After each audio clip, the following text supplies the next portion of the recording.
Good afternoon, everyone, and welcome to the Overwatch 2 three-way throwdown brought to you by Gamer, and Reflash. I'm your host for today. My name is Dry Salad XXL Salad for short, Dehydrated Salad extra large for long, or George if you want to get friendly with me. Hopefully, we've got a long day of some fantastic Overwatch ahead of us, as well as a surprise game in the middle there. I'm joined today by two of my wonderful caster guests. If you want to introduce yourselves, guys. Thank you, George. My name's Tommy. I'm an Overwatch caster. I'm joined also by Jacob. My name is Jacob. I'm also an Overwatch caster, known by Cobbly Cuba. There should be some fun games ahead. For sure.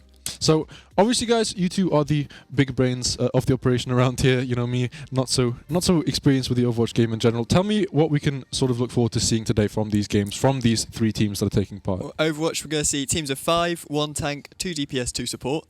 It definitely makes for more exciting gameplay compared to Overwatch 1, because that almost became, when you had 2 tanks back in Overwatch 1, it got kind of clunky.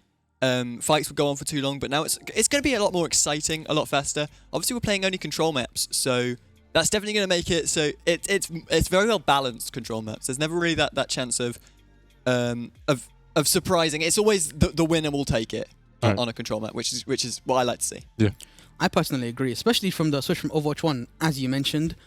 It's way faster. The pace, insane. I want to see some high action, high octane gameplay from every team.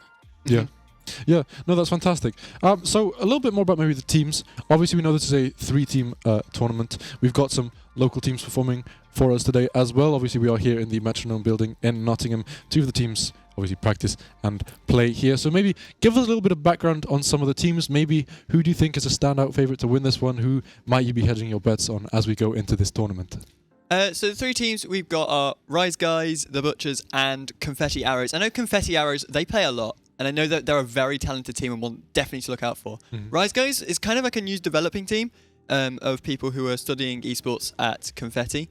And I don't know much about the Butchers, but I'm pretty sure that they're studying games development at Confetti as well. So there's a wide variety of things, a lot of rivalry, I would assume, between them. Yeah. So, yeah, hopefully it's going to be some good games. I'm sure they're all very, very talented teams, much better than I am. So, Jacob? Yeah, a lot of rivalry, a lot of friendly competition between these teams. But my money, personally, Confetti Arrows. Okay. They train together. They work well together. They're the standout team for a reason. It's definitely going to be the synergy that gives them the win. A bold prediction, obviously. Confetti Arrows, the standout team, the team that does obviously play together semi-professionally. Obviously, the other teams, you could say sort of more of like a ragtag fighter. But the main thing, the main event, what we're all here for is that glorious prize. And the trophy. I kind of want to give you guys the spotlight of introducing us to what these players are fighting for today. Well, as you can see, they are fighting for this wonderful trophy right here that is getting like a very nice zoom right now. Yeah, it's also hold on, let me check. £15 Amazon gift voucher, which is what everyone is fighting for. There's a ton of stuff you can get on Amazon. Yeah. So obviously £15, life-changing money for some of the students in that room. Very much, living paycheck to paycheck, living pound to pound. Exactly. So this could be a life-changing event for one of those lucky teams in there. I say lucky, it's going to take a lot of skill, a lot of hard work to break down this barrier and win that Overwatch trophy. is definitely far from a game of luck. All Jacob, about that skill. If you want to maybe tell me in your shoes, you know, as a man who has played perhaps previously in his life, what sort of pressure are these guys feeling going into this one? What sort of pressure they're feeling? That's a really good question. I feel like, you know, the pressure to perform up in front of people, I feel like that's a thing that's overlooked, you know? Because if you're scrimming alone, you know, with your team, you know, it's vibes, you're chilling, you're with your guys, you're with your boys. But in a tournament like this, where it's cutthroat, it's this different story. Yeah, of course. And obviously, just before we get into the tournament, I do want to introduce the tournament bracket and sort of explain a bit about it. But before we do get into that one last thing I want to sort of look over, which is how much this could actually mean to these teams. You know, obviously, what is on stake here before we get into the bracket. Just quickly, if you give me a 5-second sort of rundown, and then we'll get into the bracket immediately. All about that pride. Yeah. The victory of winning this tournament, you know, you could prove yourself as one of the best teams in Confetti. Yeah. And Overwatch, a very, very competitive game, so. Yeah. A £15 voucher. Aye, that's a free Overwatch skin right there. Exactly. Very overpriced. I could do with that. Yeah. Overpriced Overwatch skins. Yeah, fantastic. I could anyway, let's get into the main event, into that tournament bracket, see what awaits us today through these next few hours of Overwatch gameplay. As we know, the 3 teams you mentioned before, the Confetti Arrows, Rise Guys, and the British Butchers, heated heated matchup. If you two want to take us through that bracket formation for me real quick. Well, game 1, we got Rise Guys versus Confetti Arrows, which I think is already starting off with a very, very strong game. I know a lot of people playing on Rise Guys' team, but I know Confetti Arrows are a very, very good team. So yeah, that's going to be a great game. And obviously the winner ends up going to play the British Butchers. Yeah. Yeah, very true. Starting off with a bang, definitely. I feel like the two strongest teams are coming up first. So I'm really wondering if British Butchers can, secure the win after whoever beats them. If they can secure the win there, that'll definitely give them a nice lead. They're getting a little bit of a show of our teams here. Yeah. I'm pretty sure that's the Rise Guys team. So if they do manage to get that first win, that's going to give them a massive boost. But British Butchers already with that first victory, putting them slightly ahead, that's already a big advantage. Yeah. And there we see the Confetti Arrows getting ready to go into their games. Yeah, obviously seeing some of the teams here, maybe some of those pre-game jitters. Obviously nice to see them with smiling faces. We want to see them hyped up and ready for this event. We know how much it means to them. We know how much it means for their pride and for those little bank accounts that they might have to deal with after this one. So one last time, I'm going to run back through this just in case anyone was joining us real quick. Obviously, we've got the 3 teams, Rise, Guys, Butchers, and Confetti Arrows. Real quick for me, right now, Tommy, who do you think is taking this series? That is tough to call. Obviously, we're going to have to see a few of how they play first. It's kind of tough to say that this team's going to come out on top because I'm not as confident with a lot of their skill levels yet. But I'm going with Rise Guys. Right. So Rise Guys for you, and you said Confetti Arrows, Jacob. Most we will definitely. be heading into game 1 now of the series. So over to you, casters. Take it away. All right. Let's go. Let's get in.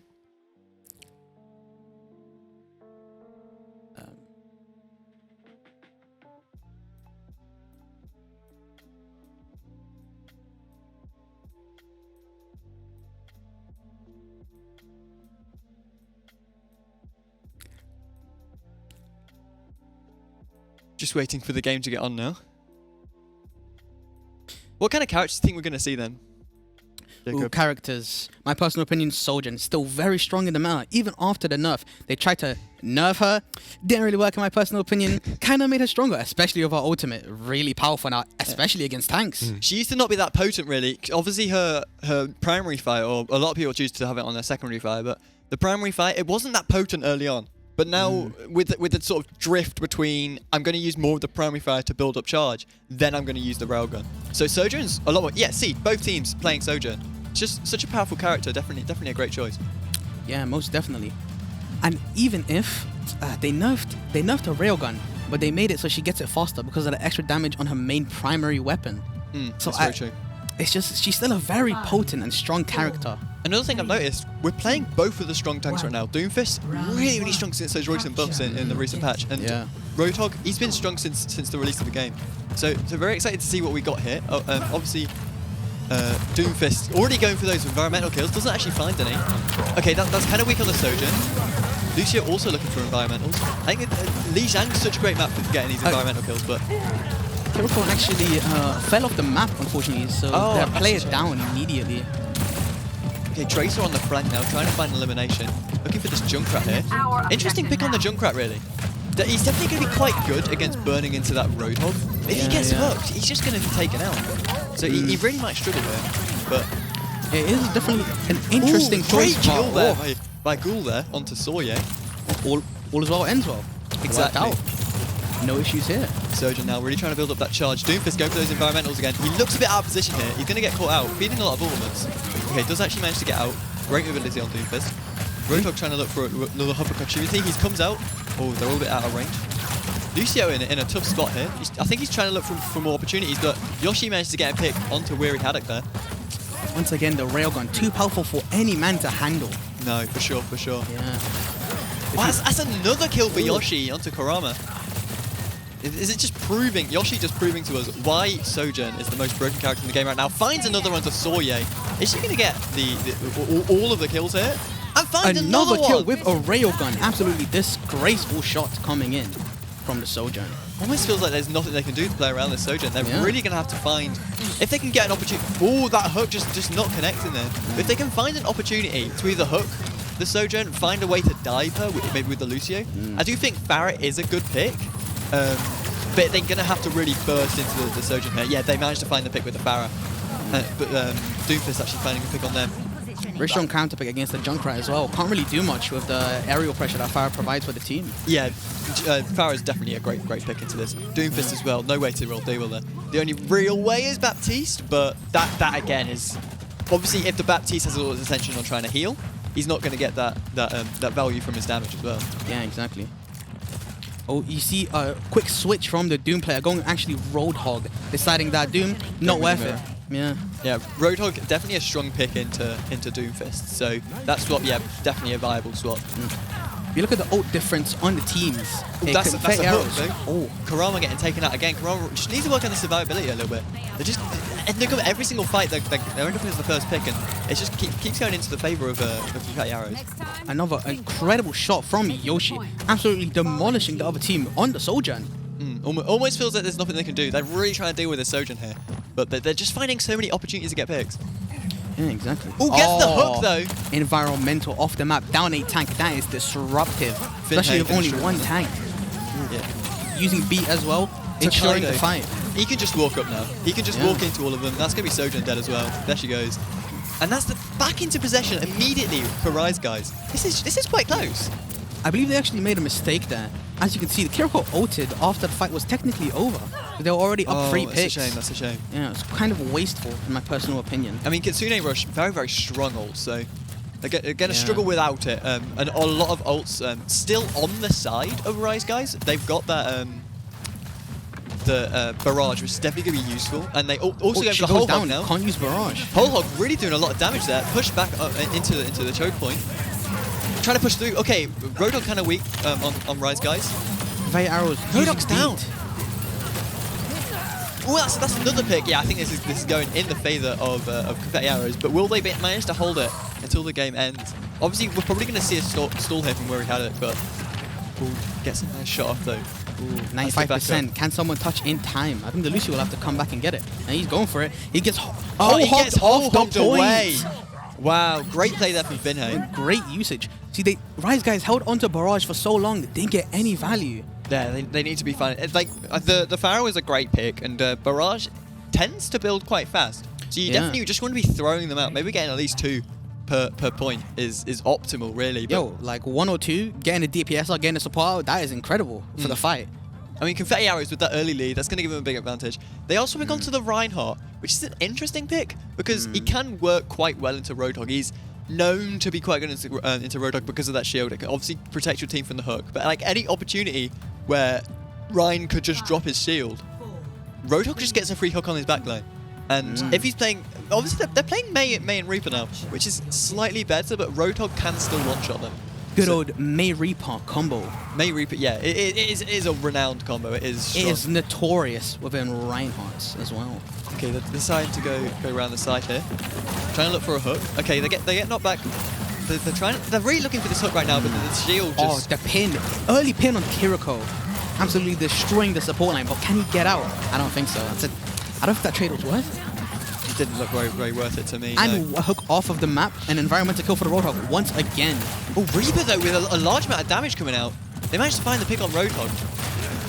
Parallels can't find the kill either. Yeah. Look at the ult charge on Reaper already. 62%. Absolutely farmed the Roadhog player. It's very true. Roadhog switched to Orisa now. Deciding... Orisa is a good pick. Yeah. Great into Reinhardt. Yeah, definitely. Obviously that Javelin is going to go straight through his shield and it's just going to get rid of the shield for him. It's just free value. And obviously Orisa, great for environmental kills as well with the Javelin spin into Javelin throw. But Lucio gets blocked off here. That's probably going to be a pick. Yeah, there we go. Early pick coming in for Confetti Arrows. Man up. Only have enough damage to kill one though. They're just looking to get this ult charge right now. Yeah, trying to push them back onto the point. They're just poking, the prodding, waiting for the ult charge, waiting for the opportunity to go in as a team. Rise Guys, they have to wait for their Lucio players. He got caught off quite quickly at the start. I mean, Parallels is looking for that pick right now. Confetti Arrows getting a beat ahead of the other Lucio player. Will they use it to sustain this fight? I feel like they should. I feel like a beat here would be a good play. They really need to push for ults right now. Like, Confetti Arrows, yeah, there you go. Yeah, they use beat. And the Kitsune, okay. They should be able to take this fight. The counter beat does come out, but Vinhay finding a pick on Karama again. Karama just their supports are just dying straight away. It's just go in and they end up dying. They're just not getting that healing value. Yeah, Disc saving that beat for after the engage. Very smart, actually. Because Rise Guys, the Lucio player used beat, and then it already fizzled out as they got on point. And then Disc used beat, they got extreme value from that. A little bit of trolling, a little bit of blocking. They're just having fun, Confetti Arrows here. Just kind of waiting. They're really trying to stall out so they can get this point, but I'm pretty sure Rise Guys are only going to have one fight until they can take the victory here. Oh, Lucio going down early once again, and It's they pick 2 early picks. Ooh. They really went and almost by themselves there. Felt like they can't really win. Very disorganized, in my opinion. Ooh, Oh, what a massive from triple Takedo. kill! Finding 3, finding 4. Karama finding that last kill, and that is a massive clutch there for Takedo. Well played. Takedo, he took the fight into his own hands. He had to. He absolutely had to. That fight was looking completely in favor of Confetti Arrows with Ghoul finding those early picks. But then Takedo just running onto point like that, finding 3. I think there was a bit of a misunderstanding from Finhei. I think Orisha's ultimate relies on line of sight, so Yeah. rather than a shield, so they couldn't actually shield that one. But Finhei finding that early pick onto Perils again. Quick switch to Junkrat again for early spam damage. A nice shatter coming in on the Reaper player. One man Yoshi. down. Oh, but a trade. Another trade back. It's neck and neck right here. They're not letting nothing go. 99% in overtime.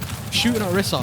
Back Orisa, onto she's point. got that support. Oh no, Karama No. goes down. I think that's going to be No it. healing. Yeah. Can't sustain herself after using all her abilities on cooldown. Pretty sure there's game 1 in favor of Confetti Arrows. They're really trying to they contest contested it. again. No. Just get taken out straight away. Junkrat Yeah. wipes up. Bound to happen.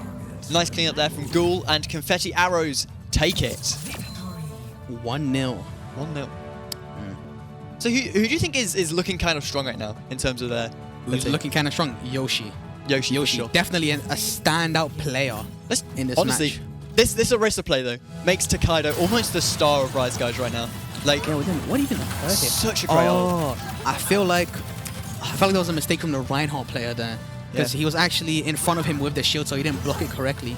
Right, yeah, I think the Orisa might have been slightly through the shield, so. Yeah. Oh, back at near the start of the game. Early Junkrat pick. Yeah, this was a great pick kick. Great bit of accuracy, really finding that pick. Yoshi. Star player here. Yeah, Yoshi definitely the Found star this of their charge team. shot from the Roadhog. Aim straight up. Boom. One shot's Farah. Gone. Yeah. That's just what needed to be done. Yoshi once again melting. Half his ult on the first fight. Exactly, yeah. That is disgusting. I mean, the rate that Yoshi was building Death Blossoms just gave them a lot of fights early on.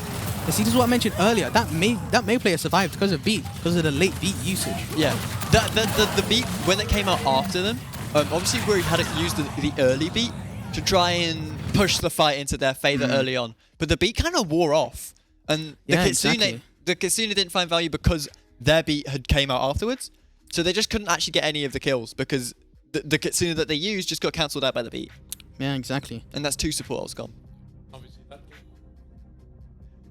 Obviously, that game went out finally going the way of the Confetti Arrows, a 2-0 sweep on that first map. If I can just quickly get your thoughts, guys, overall on how that first map went. Obviously, a dominant performance from Confetti Arrows, who we did think to be the stronger team coming into this tournament. So maybe just some quick thoughts about how they played the map, how you think that might give them an advantage moving forward into these next games, perhaps. Well, I mean, Confetti Arrows, they look strong. They look stronger than Rise Guys, but I feel like if the Rise Guys, they just get a little bit more team competition together. They just kind of work together a little bit more.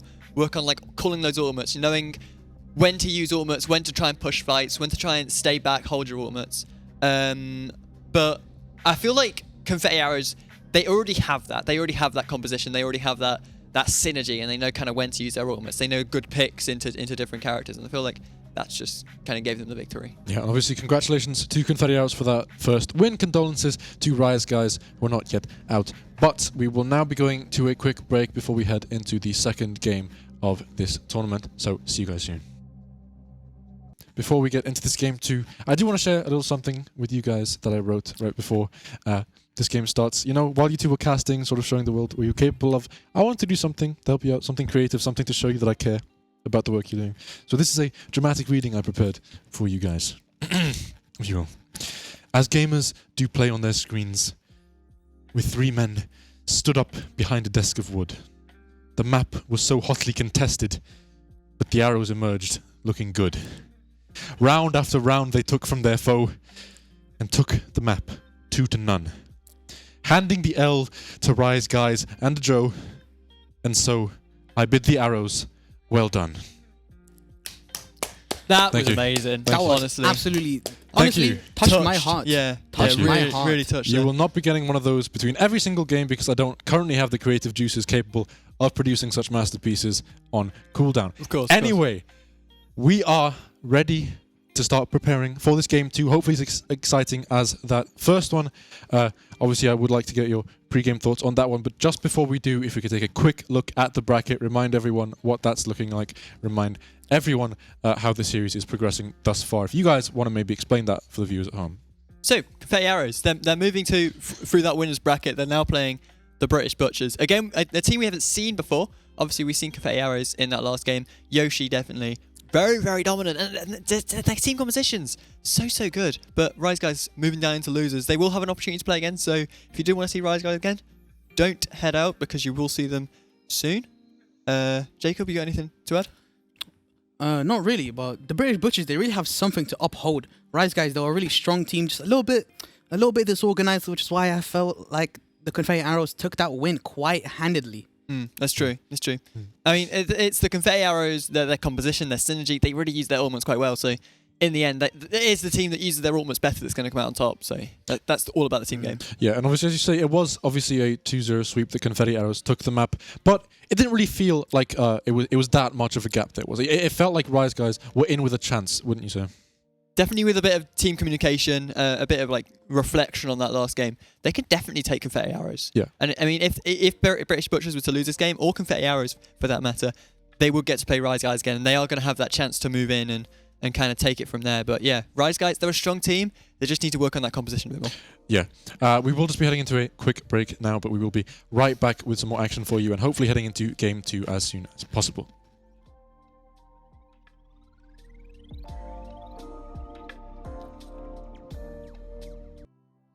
Welcome back, everyone. We are just about ready to get going with our second game of the day. Obviously, this is the three-way throwdown.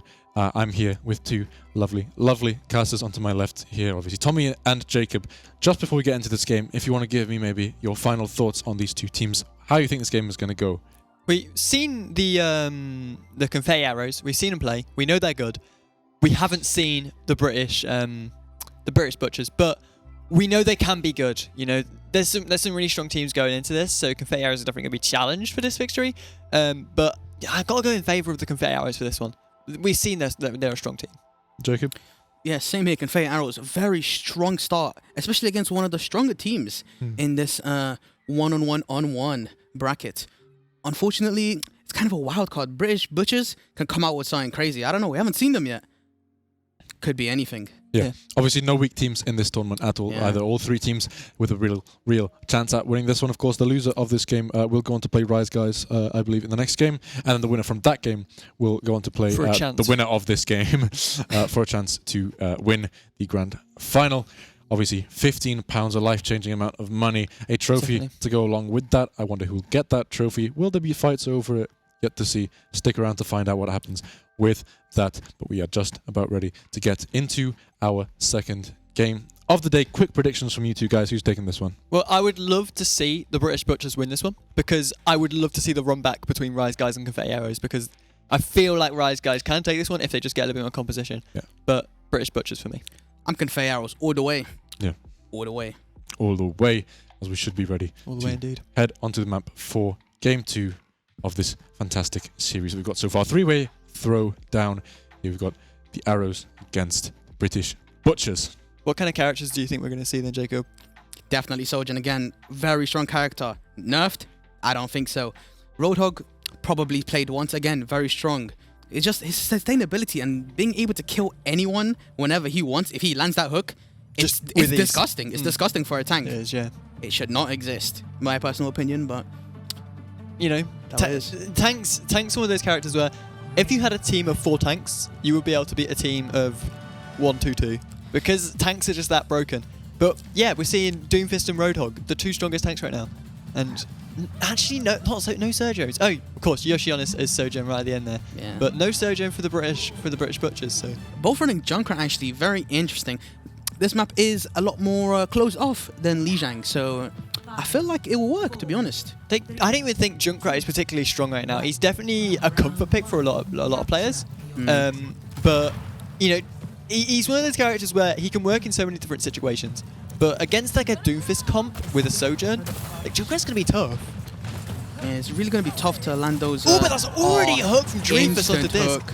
And Yoshi finding the kill as always. Yoshi with a clapper and Ghoul with another one, and Yoshi with a third. Yoshi getting another kill there. But another hook, the Roadhog, like, even when they're a couple man down, the Roadhog is still getting his value. So much sustain, he can really work without his supports. Yeah. Roadhog's different to a lot of tanks where he can work, even if he doesn't have a support there helping him. But yeah, he's under a lot of pressure here. Probably going to get taken out here. Yeah, Yoshi gets the pick. Yeah, most definitely. Oh, Ghoul immediately on 52% ult charge, and Yoshi on 80. We're about to see it all immediately. Like, Yoshi has just been pumping damage. I'm telling you, ever since that Sojourn nerf, if you catch my drift, it just does so much more damage. It's definitely impressive right now, but Yoshi finding another pick onto the Moira, and Ghoul yet again winning the Junkrat 1v1. Taking out Hedging. Yeah, very powerful. As you can see here Just with the have to pull it back, British yeah. Butchers, they opted to go for a Mercy instead. They had Ash right at the start, but then they switched to Genji. I wonder what kind of utility they think Mercy will bring in this situation. Who's she going to pocket? Mercy's a strong support, but in a competition, you've got Genji. Obviously, you can give the power boost to the Nano Blade, and I think a lot of the time they will end up just power boosting this Genji, but yeah, they forced from a point now. This is probably going to be a take on the side of the British Butchers, but Yoshi immediately, as you can see, 2 shots on Roadhog, 100% charge. Oh, unfortunately missed on the Genji there. That would have been a very clean kill to start off this fight. that's one of the things with this composition is the Sojourn is going to find so much value off just burning into this Roadhog and then finding picks on things like Mercy, Moira, Junkrat. They're all just going to get taken out by the Sojourn Railgun headshot. Yeah, most definitely. Doomfist finding a pick on Genji there. They're a man down, but Confetti Arrows, a lot of ultimates on the table, deciding to use Doom ult actually as soon as I was about to speak about it. Ooh, He but that's immediately a gets nice one. play from Doomfist. Gets one. Junkrat off the map. Yeah, he's not going to make it back from that one. Beat used as well. Roadhog just has to walk back, give them the point again, give them control. They really need to get control though. As soon as they start finding value and start finding eliminations, like they're just going to be in control at this point for a long time. It's going to be hard for them to come back. Most definitely. British Butchers, I don't think they're getting a lot of value from that Genji.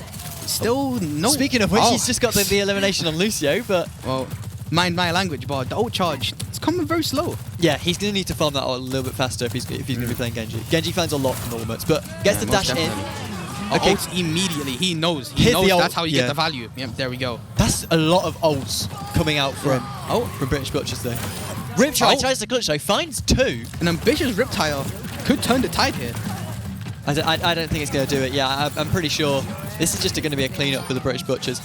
Not the strong. It was a good ult from Confetti Arrows mechanically, but in the situation, Yeah, the fight was lost. It was just a waste. Really, yeah. But speaking of which, British Butchers not looking too strong on ult right now. They managed to farm up a little bit of a whole hog, but yeah, they're going to struggle. Ghoul switching immediately after that Reptile. He knows. Might as well just go something else. Yeah, he's not going to be able to build a Just Riptide counter like pick that. at that point. Close to Doom, Ghoul immediately taking out the Genji player. Roadhog getting pressure right now. Genji gets revived. Oh, immediate clapback for the Mercy. Vulnerable. I mean, this is going to go in favour of Confetti Arrows here. They've already got multiple picks, and Roadhog's just getting burned into for ults now. Ghoul Yeah, absolutely gets taken out. demolishing. Cool getting 3 though. Wow. I think he got 4. 4? Yeah. Wow. Very, very impressive. Almost gets 5, but Finhay getting the final blow there on Moira. And this is looking like it's going to go in favour of the Confetti Arrows. They probably have one more contest. If they take a fight here, the British Butchers are likely to win. But definitely, if we do go to a second point, I feel like the Butchers can definitely take it. But they also move on to Bastion. Yeah, and they do have Valk and Roadhog ready to go. They do. Oh, that's an early immediate hook. hook. Doesn't find but the a pick. quick though. stun from Doomfist, saving his teammate. Very crucial there. Okay, the whole hog's going to come out. They are going to contest this point. Trying to force them off the map here. Managed to get the Got Lucio. Lucio out. Oh, that's the Baptiste as well. No supports on the side of Confetti Arrows. Got him out of that immortality with the hook. Very good play. Echo's weak as well. Deciding to pick Mercy, I felt like that was a misclick. Yeah, possibly didn't want to go Mercy there, and Ghoul just can't really contest it. Ghoul just stalling out as much as he can. can't Can't do find the much. help. Can't do much.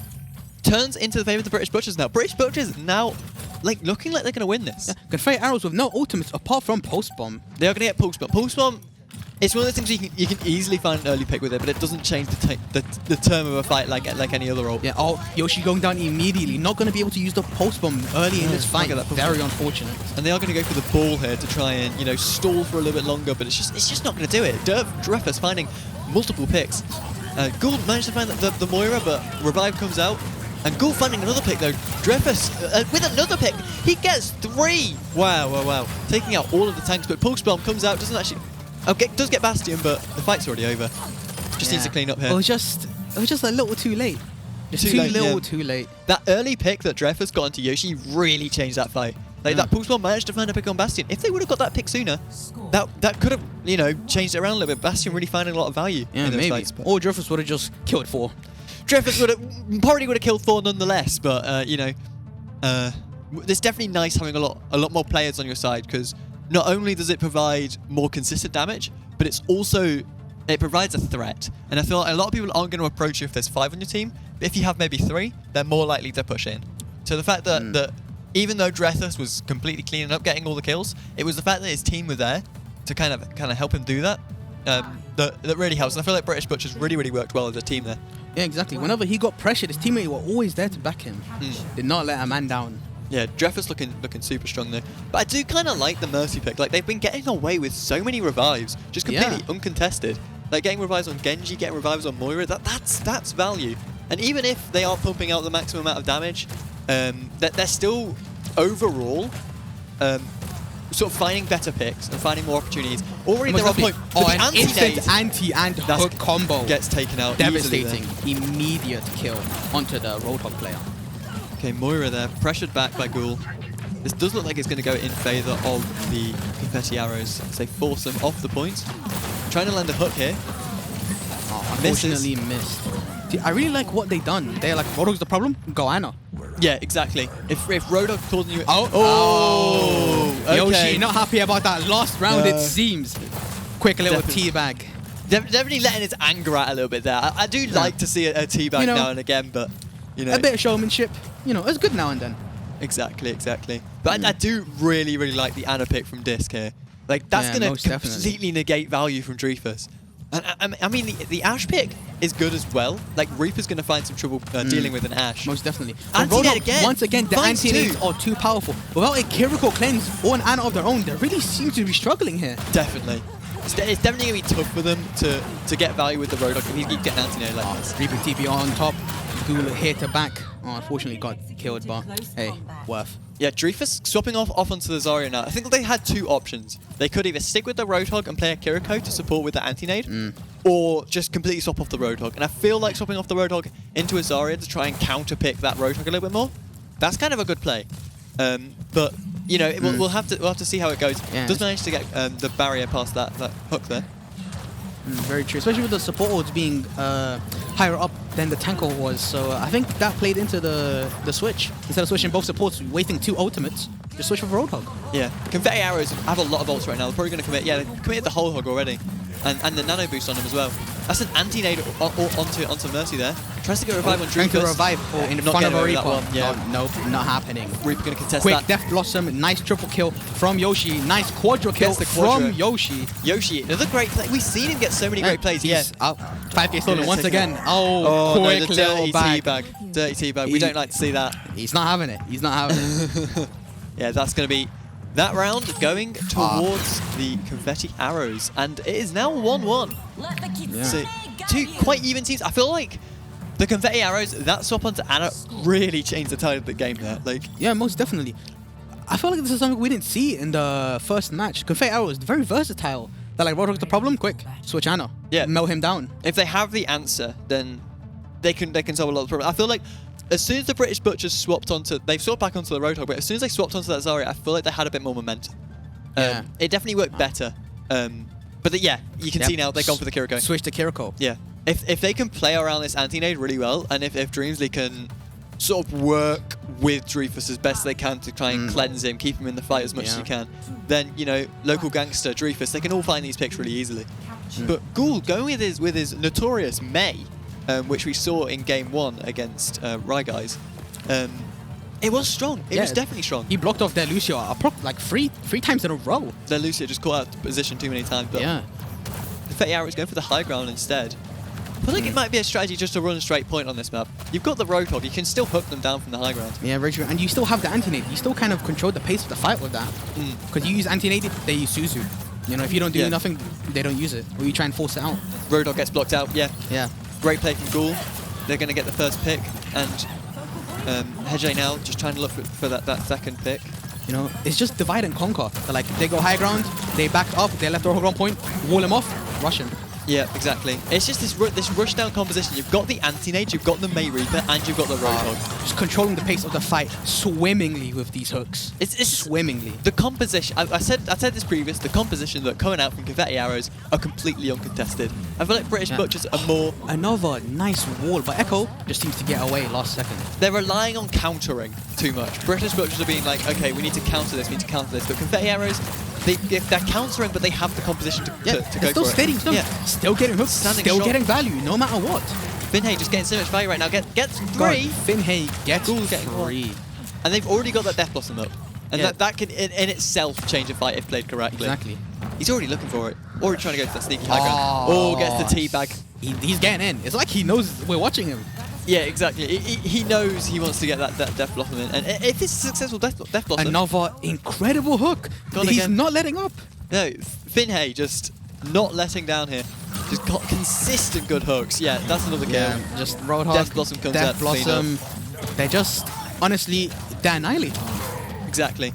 The first round looks so strong for them, but as soon as they start getting those counter picks in, it's their game. It's their game to take. Yeah, exactly. They're now matching May, but not matching the Roadhog. They know the Roadhog 1v1. You know, Finhay's just coming out on top. I mean, Farah's such a great pick. Such a good pick. They have no way to deal with a Farah, except really Anna. But then again, the more focus that Anna has on Farah, the less focus she has on healing up that Roadhog. Yeah, exactly. I'm going with the Orisa as well. I do like that pick.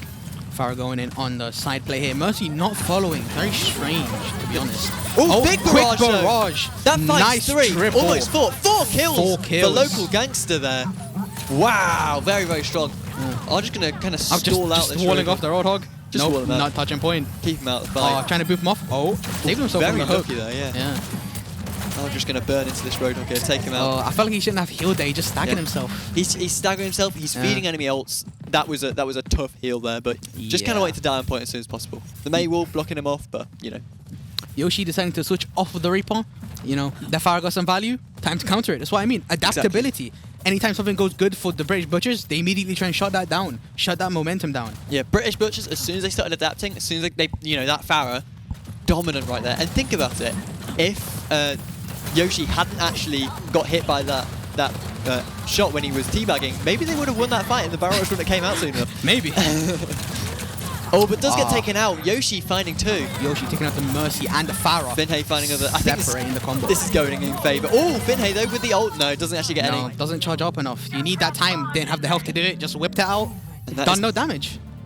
And that is the game goes to Confetti Arrows. 2-1 though. 2-1. Yeah, it was definitely a closer game than the first one. British Butchers putting a fight together, really. Definitely like the Farah pick was strong. Yoshi swaps onto the soldier. Yeah, exactly. Immediate counter. This is what I mean. They're just shutting him down. Yeah. Let's just watch this play again. It was a great play. Yeah, it was a great 4K. You can see rather than looking to push his team forward onto point, he looks for that off position. And that's where he finds value, you know. Orisa, everyone's going to be targeting that Orisa. She's trying to push onto point. She's clearly a little bit out of position away from her supports. So they're going to be targeting her. And that is what local ganks are really used as their advantage. Yeah, most definitely. Here's the replay from the first match. Yoshi cleaning house and Ghoul. What a devastating combo. 3 down immediately. No, Finhay, he was getting value on Doom. I will say it. He was getting a lot of value on Doom, but it's just the Roadhog just outmatched his whole team. Yeah. As a character, Roadhog is going to outmatch Doomfist, but then Doomfist just works in a lot of scenarios. Yeah, like if you miss the hook, Doomfist just has so much space. He can just do what he wants. That was a great play by Doomfist as well. The ult just coming out straight away, because Meteor Strike's going to charge so fast, Doomfist can just play it straight away. Yeah, he just plays it, gets a powered punch again, stuns, goes back up. Like, it's just consistent value, really. Yeah, it's consistent damage as well. But this first point, it did go in favour of the British Butchers. Even though it was a little bit more even, the second match was a lot more dominant. And then is the Echo Mercy combo. Yeah, the Echo Mercy. I think that was obviously a misclick, but I feel like the second game was a lot more dominant in favour of the confetti arrows. But the third game, the Butchers kind of brought it back a little bit. They kind of got a little more confidence. Back with the bags. Don't need to show that again. Disrespectful behavior. Yoshi, a disrespectful player, but a talented one nonetheless. Yeah. He knows what he can do, and he does it well. Exactly. And third game here. Yeah, this is when Finhay just kind of walked forward. Just press W. Just got tons of kills. Walked forward, killed their whole team. Oh, here we have the end of the fire barrage again. Very good nice play. plays. Yeah. Thank you very much for that expert analysis from you two guys. Thank you very And much. congratulations again for Confetti Arrows for that win. They will advance through the bracket, again sending down the Butchers into the lower brackets to play against Rise. Guys, can I just get your thoughts, guys, on how this bracket is progressing now? Maybe a bit more predictions. Now that you've seen all the teams in action, where you think this is headed? Well, we're going to see Rise Guys versus the British Butchers. They're quite even. Like, they both gave Confetti Arrows their best shot. They kind of we saw development as they kind of went along, but they're definitely teams that if they couldn't challenge Confetti Arrows, they can definitely challenge each other to give that rematch. Like, they're gonna want this rematch against Confetti Arrows to try and take the win. Yeah, most definitely.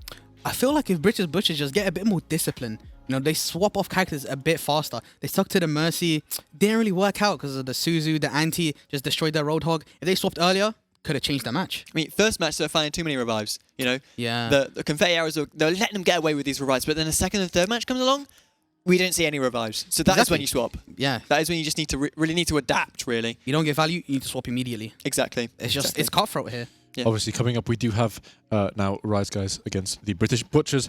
Maybe some quick pre-game thoughts before we head to a break from you two there.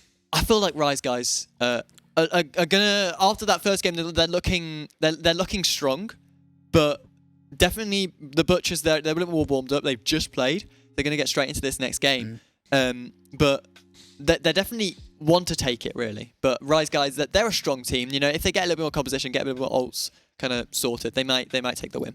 Yeah. So far, I haven't been wrong. So I'm going to put my money on the British Butchers. They played very well. You know, they didn't swap off fast enough. If they learn, if they, you know, discipline themselves a bit more, I feel like they can easily get that rematch with Confetti Arrows, to be honest. Definitely. Yeah, well, thank you again, guys. We will be right back after another short break for Game 3, which will feature the British Butchers against Rise Guys. Welcome back, everyone. Game 3 is now on the horizon for this three-way throwdown. We have a fantastic first two games in this series so far, and we are going to see the first showdown between the two teams of Rise Guys and the British Butchers. Guys, what is your thoughts heading into this game? I mean, I'm excited to see both teams. You know, we haven't seen Rise Guys since that first game, and British Butchers really proving themselves as a strong team. They did better against Confetti Arrows than Rise Guys did, but they're still quite even. I think if Rise Guys kind of get a little bit more old communication, their Lucio stops kind of running in, trying to look for those good opportunities, they're going to find the win, and my bet's on Rise Guys. I'm feeling quite the opposite, actually. Honestly, British Butchers, they showed a really good side of themselves on that first map. When they got that tempo, they got the momentum, they got the Roadhog hooks, you know, they weren't getting antied. Then when they were getting countered, they slowed down, you know. They didn't really do much. So hopefully, I want to see some counter picks from them, you know, doing a bit better, doing a bit more, because they're just kind of sitting on what they have, and they were losing. Yeah, obviously. So going for the underdog pick there, Tommy, you opting maybe for the safer one there, Jacob. But I think we should maybe look again at the bracket just for obviously us to refresh our minds and to see for the viewers at home as well, see how far we've come already. Obviously, those first two games now out of the way. If you guys want to maybe explain what's going on there. Confetti Arrows, they're in the final. You know, they're going to play the winner of this game, and they're going to get that run back. This is a big game. You know, we haven't seen Rise Guys play British Butchers yet. It's kind of like we've got a real round robin going on here. But they're going to move on. They're going to rematch Confetti Arrows. Confetti Arrows looking like they're going to win, but Rise Guys, British Butchers, they're strong teams. Maybe if they play each other, they can kind of get a little bit more momentum by playing a team of a similar level, and they might be able to take Confetti Arrows in an alternate universe, maybe. I definitely agree with the alternate universe theory, but unfortunately, I feel like Confetti Arrows are going to win. Very strong team. It's just how it is. It's just how it is. So in terms of the next game, what kind of characters do you think we're going to see? You know, that really depends. I feel like Sojourn should be a pick because very strong character. I already said my opinions on that. But honestly, if they stick with the Mercy, the Butchers, if they stick with the Mercy, but they just stick them on Sojourn, that could do devastating damage. With that power boost, yeah, super, super strong. We're going to be on Busan, I believe. You can just see below us now. But in terms of the Rise Guys, in Game 1, we saw the Sojourn. We saw Perils bring out that Sojin, and we saw Weary Haddock on the Lucio. We saw Tokaido on that Orisa. The Orisa was nasty. He got that triple kill into the Quadra with that Baptiste. That almost turned the tide of the game. If they can get ultimates like that, then they're bound to take a victory. But they're going to need that momentum with the ultimates.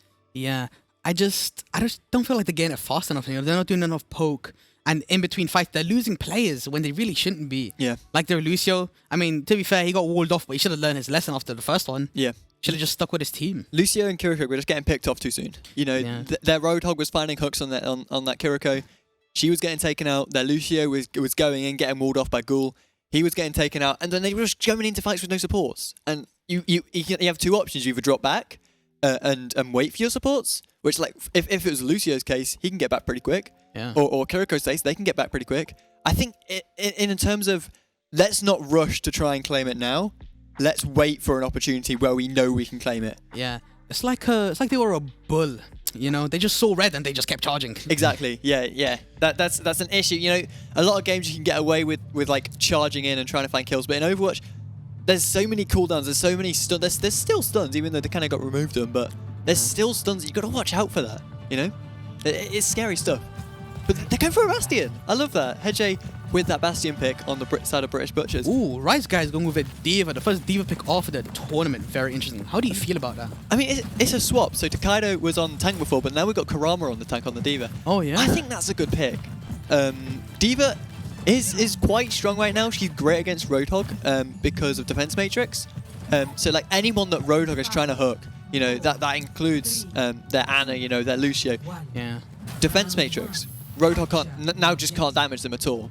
It's very true. It's just, as long as he doesn't waste it, he should be able to get some really good value from that. But I think an issue is going to be with that Bastion. I mean, all of his damage can get defense matrix, but he's just going to bring out burnout damage anyway.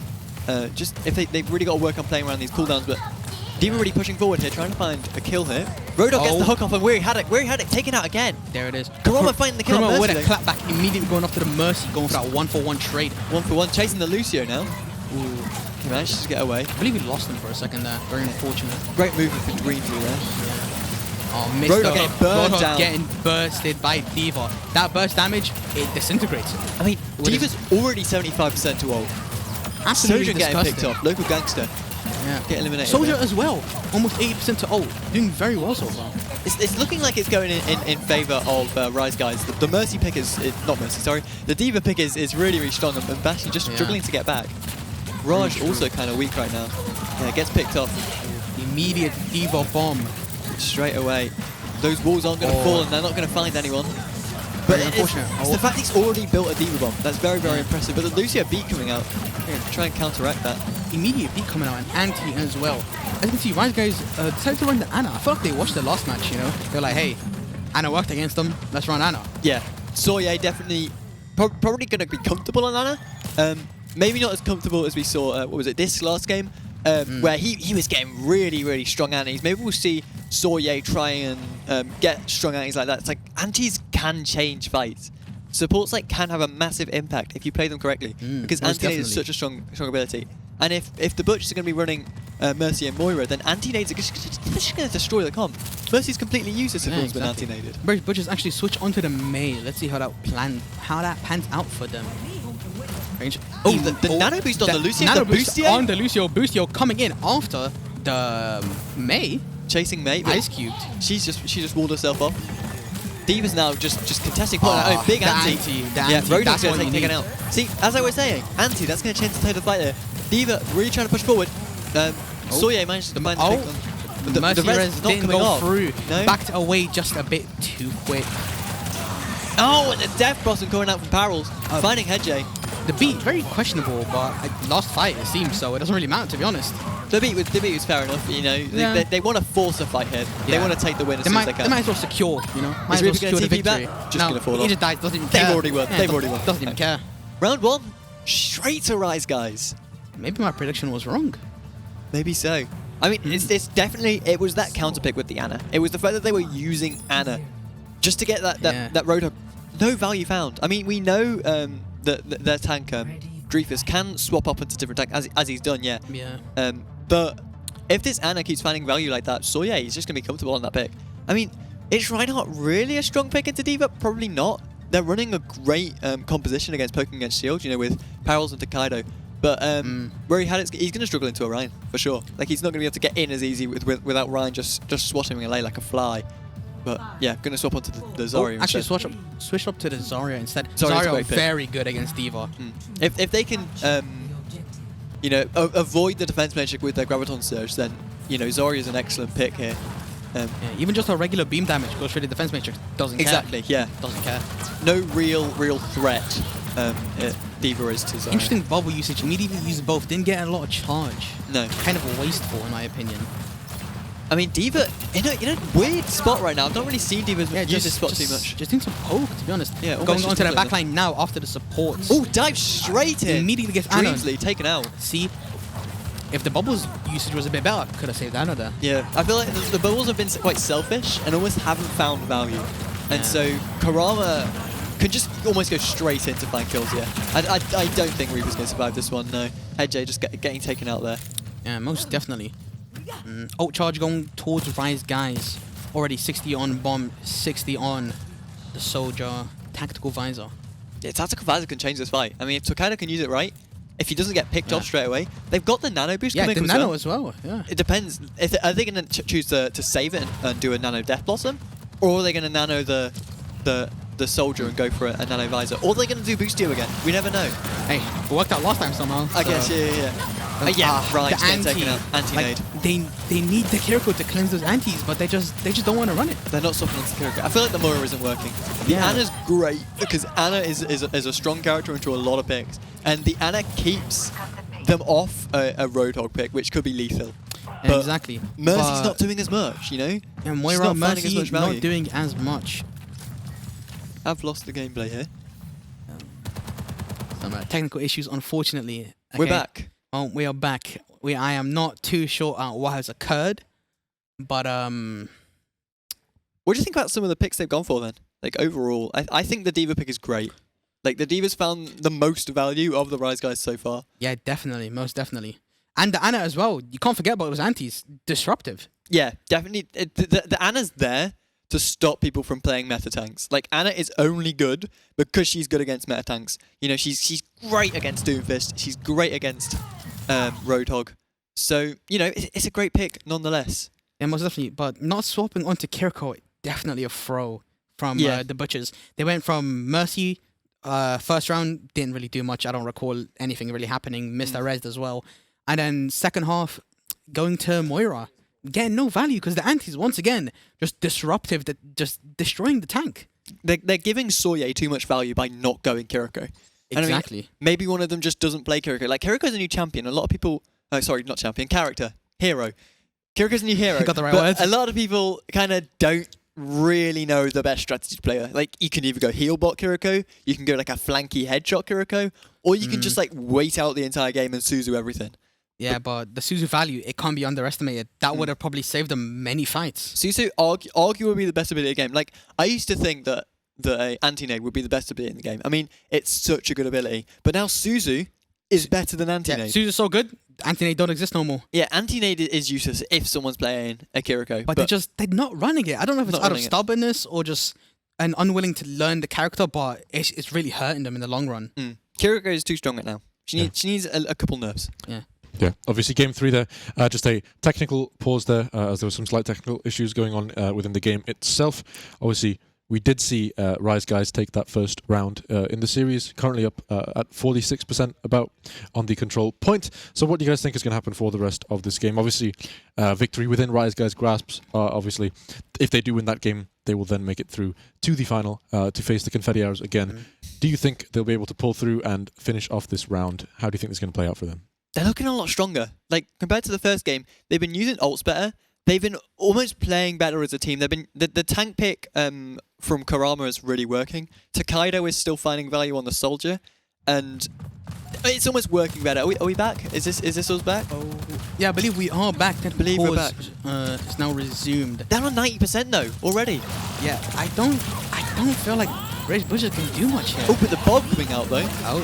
HJ dying for some reason. Might be a bomb. Maybe the train or no, it wouldn't have been both bombs. It's a 40% ult charge. 40%, yeah. I think he fell off the map. Takedo finding a pick on local gangster. The local gangsters, just Bob getting a pick. Takedo finding another one dreamfully.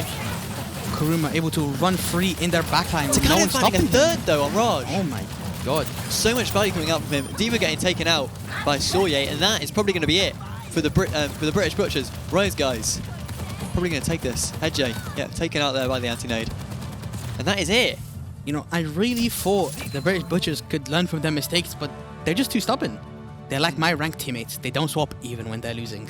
Exactly, yeah. Definitely there was some characters on their team. Oh, that you were see that finding value, he's being but spammed in chat. Very toxic from Takedo. Takedo. Not a good sport. He got the play of the game. You know, you got to give it to him. He got the play of the game. So in the end, you can be as toxic as you want. Don't learn from me, guys. Don't learn from me. That is an absolutely terrible lesson to learn from Tommy. Do not listen to him. Be very respectful to your opponents. I mean, on this first point, Kurama was so dominant. Like, the mixture between going high ground, going low ground, trying to chase his loser here, but great play from Dreams. He's just running uncontested, and the space he creates, Takedo just immediately just uses it. I mean, Takedo found 3 after that fight. Yeah. And the anti-nades as well in this fight with Dreyfus not really being able to find any value on the Roadhog, having to swap onto the Reinhardt and the Zarya instead. Maybe Yeah. Roadhog might have been a complete comfort pick for Dreyfus, and he's just not as confident on the Zarya or the Reinhardt. So in the end, you know, it is going to go towards Rise guys. A great team, so much improvement since the first game. Yeah, most definitely. They definitely learn from their mistakes. I mean, this game was like dominant. It was so in Rise guys' favor. And it was just because, it wasn't because of mechanical skill, it wasn't because of mechanical difference, it was because of team composition and counterpicking. And that's it, that's Overwatch. I'm gonna have to agree. I put all my money on the wrong horse. Betting is bad for you. I thought they had it in them to swap the Kiriko, but I guess they couldn't see it. Couldn't do it, no. Yeah, and thank you guys again for taking us through that game. Congratulations to Rise guys picking up their first victory, which will see them through to the final round of this competition to face up against the Confetti Arrows, who of course beat them 2-0 in that first round. But in a best of 3, maybe with a bit more prep time, they will have the chance to bounce back and prove that they can take that series. In a couple of minutes, right after this break, we will be back with the final of the Overwatch series. So don't go anywhere, stick around. I hope I'll see you soon.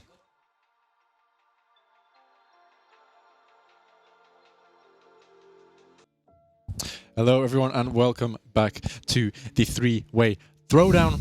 We are now getting ready for our final match brought to you by Gamer, and Reflash. Once again, my name is Salad, here with my good friend Yimit and the lovely, lovely caster duo. Please reintroduce yourselves for people at home.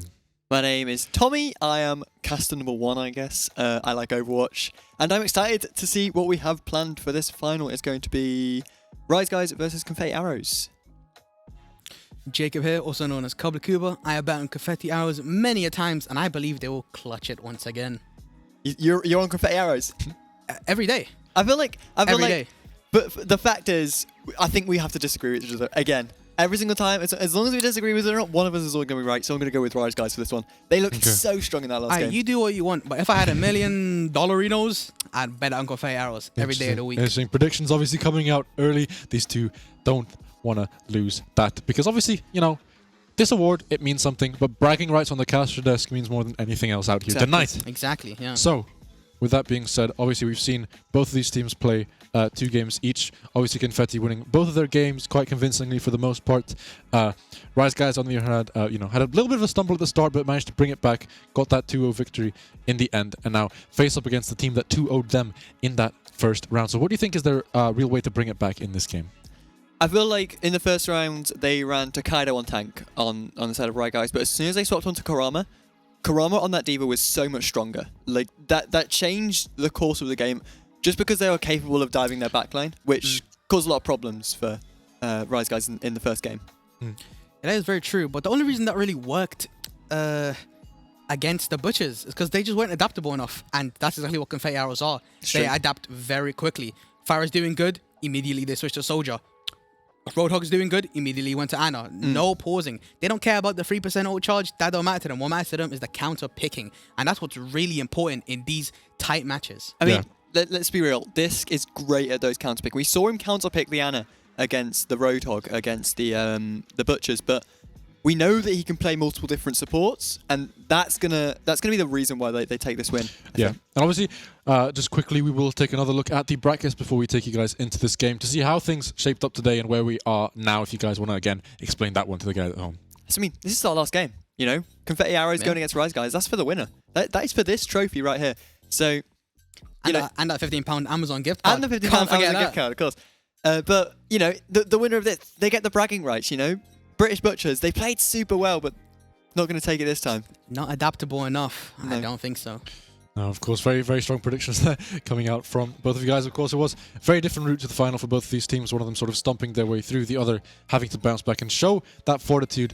Obviously, we heard from one of the players on the Rise Guys team earlier saying that it was strategy that won them that game. It was their team comp. It was the way that they were able to change up and play.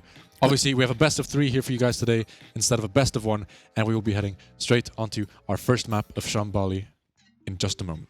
So Shambali map 1, this Overwatch's newest map, released just recently, really, alongside the newest character, Ramalta, which we haven't actually seen today. Don't know if people kind of haven't unlocked him, haven't really bought the battle pass, but Ramalta's a strong character nonetheless. But Shambali, it's a map that relies on high ground and distance. For sure. Yeah, definitely. It's just a trek upwards, which is, you know, if it's based in the pole, you'd expect the trek upwards. But definitely an interesting map nonetheless. Yeah, I really think that more airborne characters are going to perform a lot better here, especially because of the open space they have. Skybox very high due to the latitude of the map.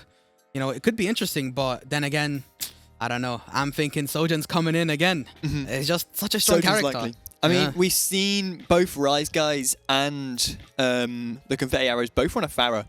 So it is likely that if we're playing with range, we might run a Pharah or we might run an Echo. I know a lot of teams at this tournament have been running Echo as an interesting pick, really. She's kind of good against, she's great against Roadhog because she can burst down with the beam really quickly. So a great counter pick to him alongside Anna. But it really depends because if Rise Guys are going to run a D.Va this round, then there's no real point in running an Echo because she can get dived a lot easier. Yeah, I guess I would have to agree with you on that, especially with the D.Va pick coming in from Rise Guys from the last map. The D.Va looked really strong, and would an Echo be able to keep up with that? I'm not so sure. Here we go into the final of the 3-way throwdown. We've got Rise Guys going with Roadhog. 3, 2, 1.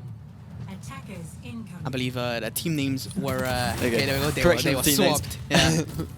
Confetti Arrows actually going in with the Roadhog. Yeah, Confetti Arrows there with the Yeah. Roadhog, sorry, and Rise Guys going with that. Oh, but an early pick from Ghoul. As I was saying, sniper map.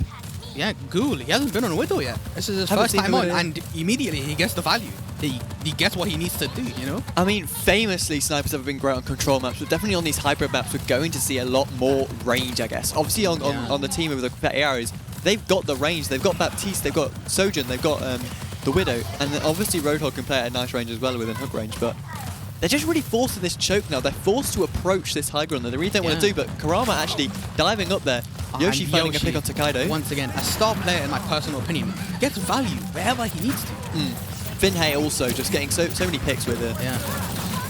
As you can see, Rise Guys, they're running an Ana immediately. They know that Confetti are strong and they are willing to run that Roadhog no matter what. So they run Ana to counterplay. But unfortunately, I don't think many antis were that helpful that match. Or that fight, sorry. The Ana's mindset has to be based on this Roadhog. Like, Lucio's going to pump out so much healing into this comp. As we said, Disc, he can play into tons of different comps, but the Winston pick from Karama is kind of interesting. Because Into Roadhog's Roadhog, yeah. really good against Winston. But then again, they're running Sojourn. They're running Widow. Winston's going to be a problem. Yeah, Winston can just dodge the Roadhog and just jump onto their backline on the Widow. I feel like he could be able to get the value he needs.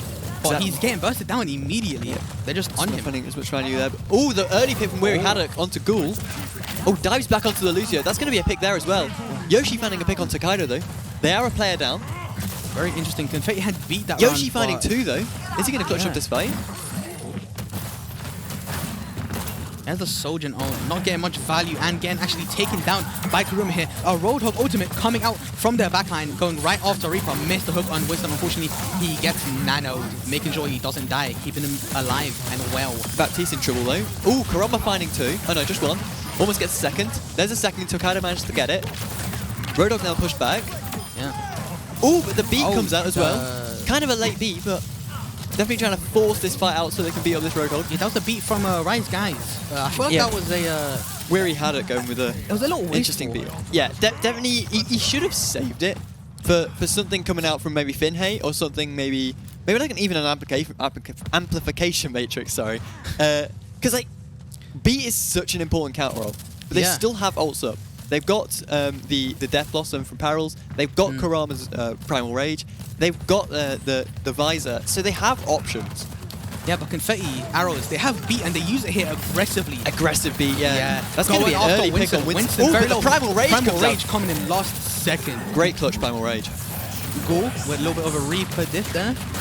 Taking out the enemy. They are forced back though. Kurama getting a pick on Finhay getting a pick on Tokaido. Tokaido just doesn't seem to be finding as much value on the soldier this time. He's like he's really struggling. He seems to be getting picked off quite early. Yeah, I Oh, feel Weary like Haddock, they're getting picked off by I feel like they're Roadhog. really aware of the soldier's positioning, so he's not able to get that much value. They're really that's very focusing true, him yeah. down. As soon as he peeks, he gets hooked. There's no value to be had when you're just instantly dead. Exactly. We're here with a fully charged shot, might get something done. They're really going to need something here to try and push this map in their favour, but maybe if Perils gets a Death Blossom, he does. He gets one, gets KPJ. It's not immediately a quick hook onto Haruma here, down to 100 HP, diving the backline. That's nice to dive in, but Ghoul managed to get two. And Yoshi getting that second. Perils managed to get Ghoul out, but And they stop the I pace. don't think it's enough. That's able to drop back. Aggressive B. These beats, just the beats that are coming out just seem kind of wasteful. Yeah, but he just got another beat. Like he farmed that so quick. Which is true, actually, yeah. Because he just used it in like this exact area. And we are in overtime here. Winston trying to contest it. He gets the Nano, and I mean Nano Winston is strong, but just not strong enough. Finhay taking him out. Yoshi, absolutely disruptive with these shots. Great early start from the side of Confederate Arrows, using their ults so well, farming them so quickly. Yeah, definitely. Like the Lucio on Confetti Arrows, he got his beat. He lapped the other Lucio on B. Like, I don't even know what to say.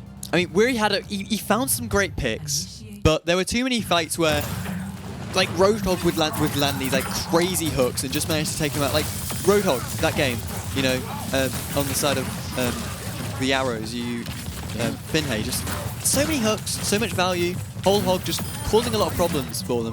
Most overall. definitely. But as I said again, Arrows, they are very adaptable. I just saw they started off on Widow, and then sorry, I can't find my words here. Kurama on the side of Right Guys, they swapped onto the Winston. Yeah, Kurama swapped onto Winston there, and then they swapped back immediately onto Reaper. They wasted no time to swapping. It's so adaptable, such an adaptable comp. And then Kurama just didn't respond. You know, if I think a Diva pick would have been good. Maybe not as effective because obviously Reaper is just straight up strong against most tanks. Like he struggles a little bit against Sigma, not too great against Roadhog, but anyone divey, they're just going to struggle. Yeah, most definitely. Kurama here opting to go Zarya. Now his Zarya has been underperforming, to be honest, in my personal opinion, especially in the match against the Butchers. We're going to see Google on the Mei though. That is exciting. It's not a Mei. It's not a Mei favored map. There's not too many places where you can sort of. If get anyone picks, can make but- it work, I think Ghoul can. Yeah, Ghoul can definitely make the Mei work. But that is a nice roll out there, straight onto the high with a ground. Reinhardt and a speed boost from Lucio. Wall. Oh, and the early pick on Sawyer. Early Is that going to be Weary Haddock out as well? Both supports looking One wary swing. here, looking very low. Lucio could not get Finhay away. finding that kill with the Fire Strike. And now we're just going to chase down another Tokaido. pin, slightly misses. Ooh, but Finhay getting the kill on Tokaido, but Finhay getting a kill. DPS. Perils as well, Finhay getting most of the kills that fight. They just don't have a way to deal with Reinhardt right now. I mean, Tokaido on the Sojourn, it's going to do some work, but there's no real technique they can use. Tokaido actually switching to Tracer. Tracer's a great pick against Ryan, for sure. Because she can play out of his range without being too aggressive and still find value. Yeah, most definitely. But the pick onto Widow is what interests me the most. How do you think that's going to get value in this situation when the close quarters, the brawly? I don't know how Widow's going to make it work for I mean, Rise Guys. Widow's going to be great against the Mei. I think overall that might be the play, but it depends. Can you click heads? I mean, it clearly worked. Tokaido managed to find the pin on Finhay, like we said. Really pushing them back now, trying to get that kill onto Reaper. The Suzu coming out, keeping them all safe. They can't find these last few picks. They can't really clean up here. Yeah, they're wasting a lot of time here. They can't seem to kill them. A pulse bomb coming in from Takedo, Pulse bomb for trying Takedo. to speed up the process. Already getting a pulse bomb. Yeah. That's how much value this Tracer's finding right now. Gets 2. Managed to take out Yoshi as well. Now Lucio trying to stall as long as can, but Sorye managed to get that final blow.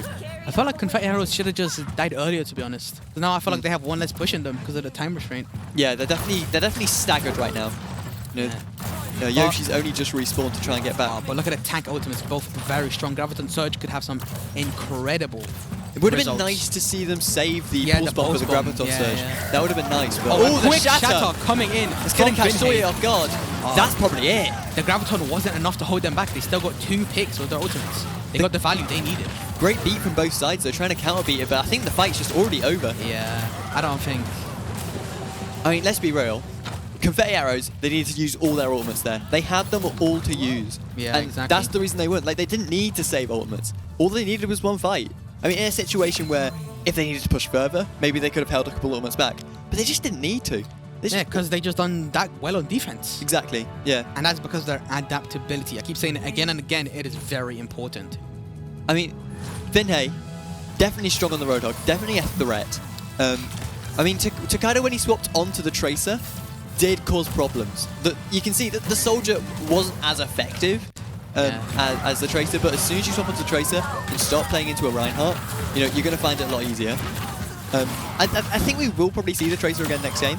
I hope we do. I hope we do. And maybe we can see like Yoshi maybe on the Reaper, and then maybe Parall's on the Reaper as well to try and get a little bit of a mix-up, you know, get a little bit of a Reaper diff. We saw it a lot. We saw the Reapers trying most to definitely. go out at each other, trying to take each other out, but yeah, definitely 2 strong teams. Anyone could really take this still, but Confetti Arrows just on top at the moment.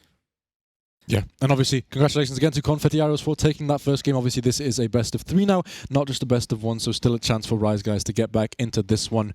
But that will, of course, be a bit harder now to come back from that. Obviously, we'll have to win the next 2 games in a row. Can't drop the ball anymore. So, what do you guys think is really the way back into this one for Rise Guys? Obviously, losing 2 out of 2 there, so looking a bit weak at this point. I feel like the change they need to make is almost what Confetti are doing that Rise Guys is not, is they're making a composition that works, rather than just being like, okay, they're playing Reinhardt, I'm going to counter him with that. Okay, they're playing Anna, I'm going to counter Anna with that. Rather than being like that, they can almost form a composition that still counters them without, you know, being specific. So they can almost be like, okay, they're playing a Brawly comp, let's play a Bunker comp like Orisa. Or they're playing a Diver comp, okay, let's play something Brawly like Reinhardt or Roadhog. Yeah, but once again, Confetti Arrows, great adaptability. I think I backed the correct horse on this one. For sure, yeah. Confetti Arrows, they're so good at adapting. They've swapped off characters so many times. Like Disc on the support, he's able to swap off, still find value on Anna, find that value on Lucio, find it on Kiriko. And then obviously their tank lineup, Vinhei is so strong on the Reinhardt and the Roadhog. And both of them kind of cover different matchups. And they're struggling to deal with it. Yeah, and obviously we've talked a lot about the teams and their various strengths and weaknesses, but going to this one, is there maybe any specific players, now that you've seen 3 games from both of these teams, are there any specific players you might want to point out as real key factors in this next one from both sides, who you think could maybe flip this in their favour? I mean, on the side of Confetti Arrows, I've got to give it to Yoshi. Yeah, Yoshi is so strong. He's getting so many Death Blossom values, and he's just building them so fast, and he keeps Reaper diffing Parals. And like, if you're getting Reaper diff consistently, like, Reaper's finding so much value from team fights. If your Reaper's dead and their Reaper's alive, then that's a massive He just gets disadvantage. more value in the team fight because, you know, the Reaper down, Reaper's still in the team fight, going off the tank. Tank gets pressured more. They can't take the space they need for the rest of the team to succeed. Yeah.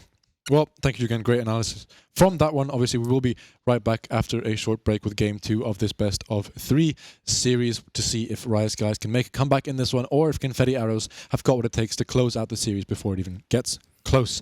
Thank you, and we'll be right back.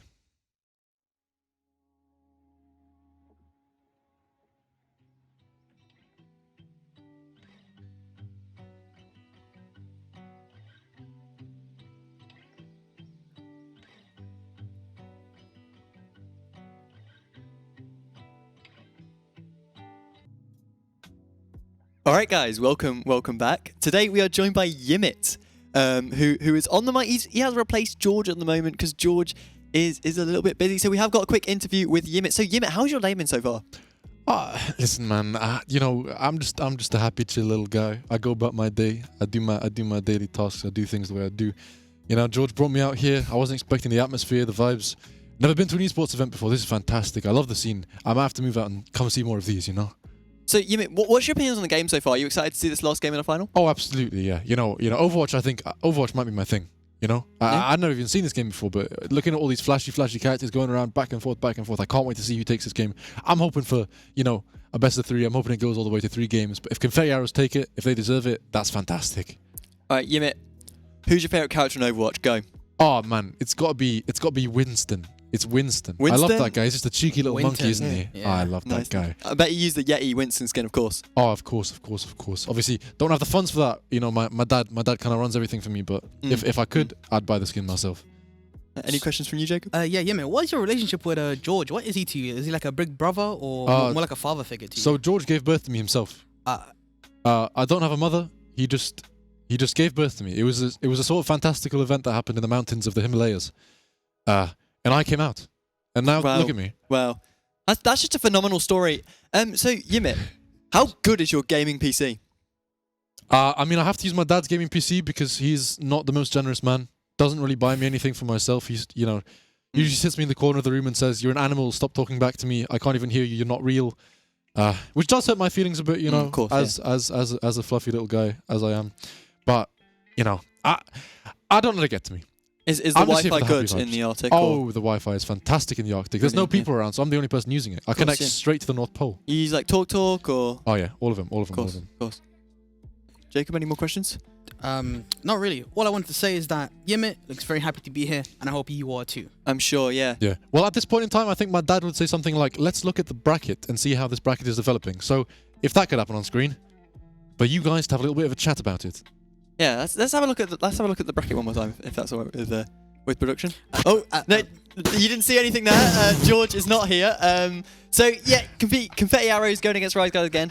Confetti Arrows took that first game against the Rise Guys, but definitely Rise Guys can bring this back. They just need to be the same amount of adaptability compared to Rise Guys and Confetti Arrows.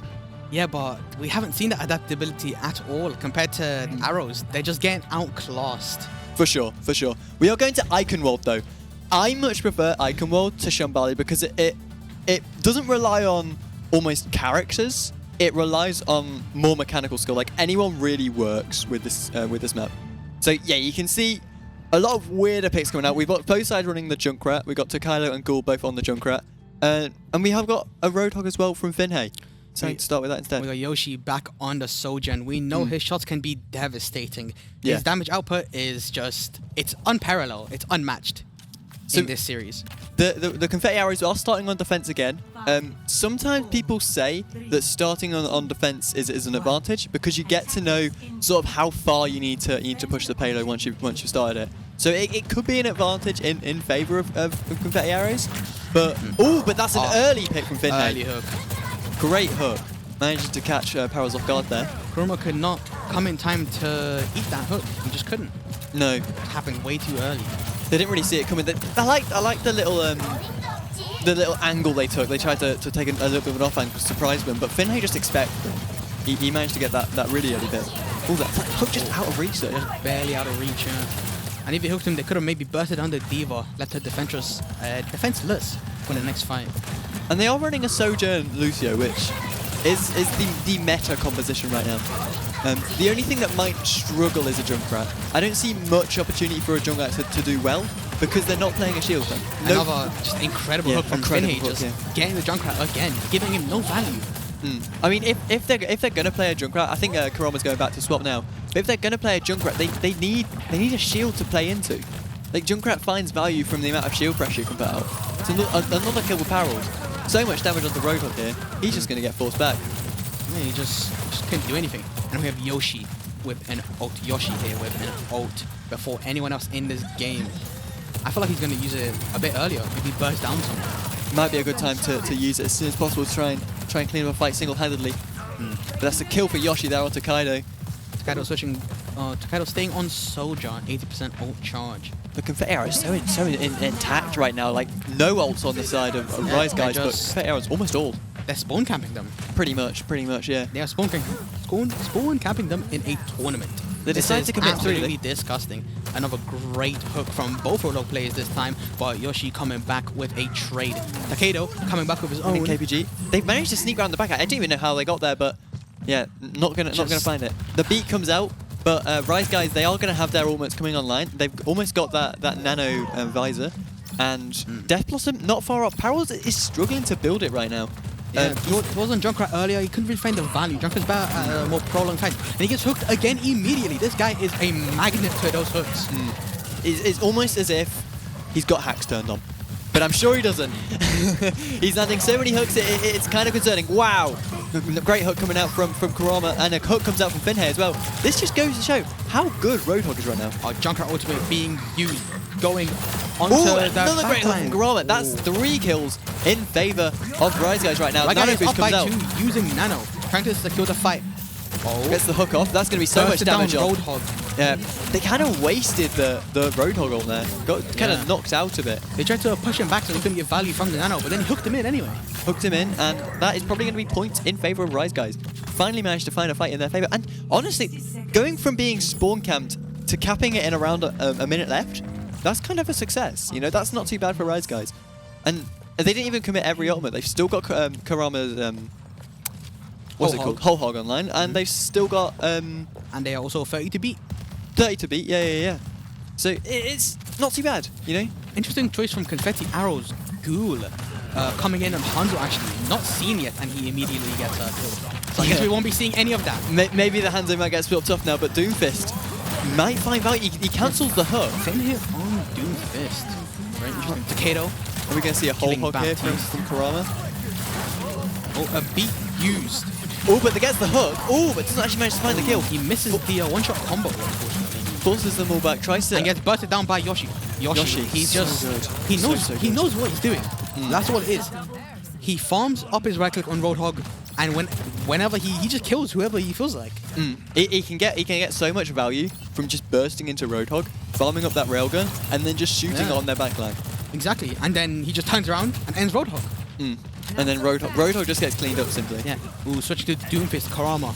He just he doesn't want to be free charge. He doesn't want to be free charge for Yoshi, but he's still finding it. Look at that, 100% ult. I mean, 100% rail gun already. It would be nice to see Soye swap once he's used this Nano. Try and get on something like a Kiriko, because if they're not playing Roadhog anymore, there's no real point for an Ana. I think Ana really has one job, and that's just getting the anti-nade off. But great bit of damage there from a Finhay. Almost taken out. No, it does take out really hard. Sorry, not getting out of that one. The swap onto Doom from both sides. It's very interesting. They were both playing Roadhog, and then they just both start to play Doom. And now coming in on Kuruma, who he gets punched back.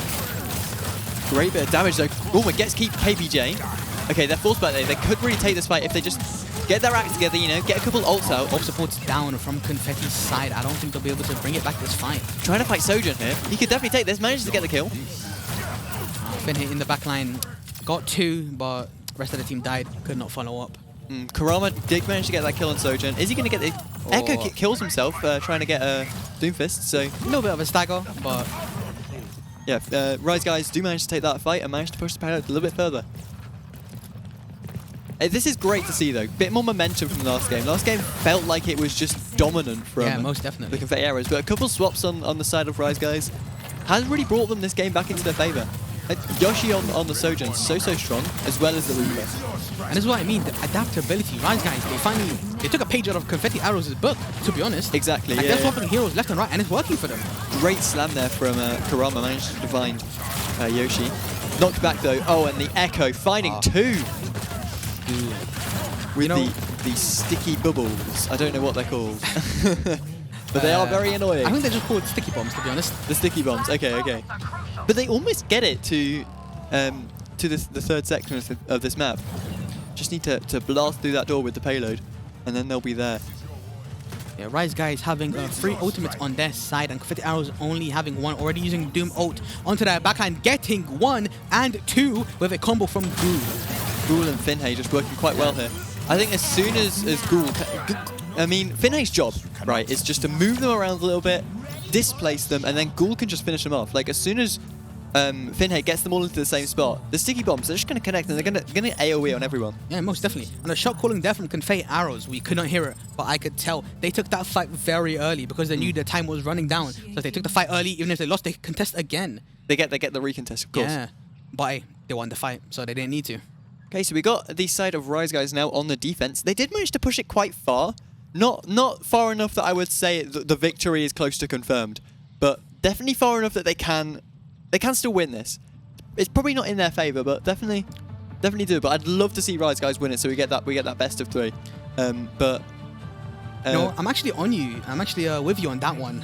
I do want Rise Guys to win. Make it a bit of a longer match, make it more interesting, you know, make a better storyline. Going back for the Roadhog pick, though, Kurama back on the Roadhog, and Parrel's on the Reaper again. So they're going for a bit more of a Brawly con this time. I do like the pick onto Junkrat this time, from both sides really. But I feel like Ghoul will struggle more than Tokaido, because Tokaido's got the Roadhog, right?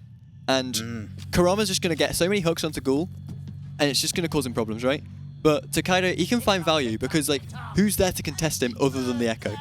Like, no one can really contest the Junkrat.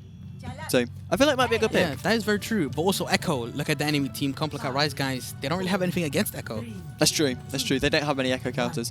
They're going to have to focus on either Weary Haddock, just kind of bursting some shots into this guy to try and find a pick, or Soye getting some lucky-ass headshots. Maybe he'd do quite well. Or even Kurama, maybe saving his hook. You know, trying to go for something fancy. A hook could definitely work. But, this really trying to sneak out onto the point now. Almost gets there, but falls back a little bit. There's the hook. There's the hook we were just talking about. Kuruma, he's hearing us. Kuruma knows what we're saying. And he's trying to find Finna here as well. There, he gets the hook. Doesn't actually have a shot off, though. He's out of ammo, but gets melee. Dies nonetheless. Kiriko with the Suzu. Oh, so many missed shots there. Missing quite a lot, Needs Kuruma. to get the hook. There it is. There we go. Gets He's the going hook. down. One-shot combo. Don't worry, nobody saw that apart from everyone in here. Everyone that saw that, Kurama. Hit your shots, buddy. Hit your shots. I mean, hey, he's hitting his hooks at least. He's hitting the hooks. He's hitting the... That's the main thing. Yeah, that's the most important part. Doesn't matter if you hit any shot, because you can still one-shot them. And Yoshi kind of struggling, though. Like, he's struggling. I mean, he did get hooked immediately, like I predicted. He can't play at a range like any other character can, so he has to go close to the Roadhog, and that's where he's causing the Roadhog's causing more problems. Yeah, and the ult economy difference. As you can see, they already got the Baptiste ult ready to go. They already got window. Oh, there's a hook onto Ghoul though. Ghoul manages to survive though. Sawyer getting taken out by Finley. Ghoul finding a kill on Weary Haddock, and that is going to be probably a wrap for the confetti arrows. Just trying to take out Tokaido here as he burns down damage on the high ground. That's going to be Kurama taken out. There goes I felt like that was well. a misplay from Rise Guys, to be honest. They had the Baptiste ult already before the fight. They could have just poked him out. They should have committed the Baptiste ult for sure. Like it's gonna work well with the Roadhog ult as well as the Kiriko ult. Like if they can combine 3 ults, they can almost have a confirmed fight and save both DPS ults. Yeah, but it probably would have been better to just use it instead, because confetti arrows they had no ultimates. If they used Baptiste ult, that would have been quite a clean wipe in my personal opinion. Yoshi kind of inting right now. Almost gets taken out. Yeah, just giving Kurama 3 kills here with that whole hog. Is that going to be a hog on Lucio? Oh, barely misses. And they are Confetti forced arrows to here drop off. getting a little bit overconfident. They're pushing up, you know, they're like, you know, we gotta show them who's boss, and then they just get immediately slapped by Karuma's hooks. Yeah, I mean, if you're going to push that far into a Roadhog with that much confidence, you're bound to get taken out. Exactly, with the window coming in, saved But from Finhay finding a pick. See, this is what I mean. The window it just got no value. This fight, they This saved got it forced for away from nothing. Yeah. See, if they used it earlier when they couldn't have forced it out with beat or anything else, it would have been more powerful. Finhay coming in Just with an a absolute 2K. clean up Yeah. from Finhay. Absolutely disgusting. Disgusting, like that Lucio player who is also quite dominant. Oh, but the Roadhog playing the hook. Oh, doesn't manage to get the pick though. Not enough. Oh, and the a dirty teabag. T-bag. He learnt from Yoshi well. We've seen it from Yoshi, we've seen it from Finhay. Next is going to be KPG, Ghoul and Disc are all going to be teabagging on them Now soon. we're going to be group teabagging the payload. It's the last push now. Could be the last fight of the series. We could see this one go in favour of the confetti arrows. Finhay with a massive slam gets 2 with the fist. Oh, but forced away. The hook comes out, and that's multiple picks on the side. They come with the Kitsune rush, and that's Kurama just cleaning up now. Almost gets the hook on Disc. He's forced to run away. Yeah, but you see the issue there. Rise Guys used every single ultimate they had. That's true. The only thing they have left is whole hog. They And got with the whole 3 hog. minutes remaining, I feel like Dumo, Death Blossom, and continuing rush from Confetti Arrows, I feel like they'll just overpower the Hoggo. I mean, if they can build up this beat as soon as possible, they can win this. But Yoshi's going to build up a Death Blossom, and they don't have a way to play around it. But the Kitsune Rush comes out. No one's really there to use it. Yeah, that's very interesting. Must be a misplay. But, It was a oh, but miscommunication. great hook Oh, from Dick. incredible hook. Karama just taking out this like that. All Confetti Arrows had to do was group up and just slam ultimates, and they split up for no reason.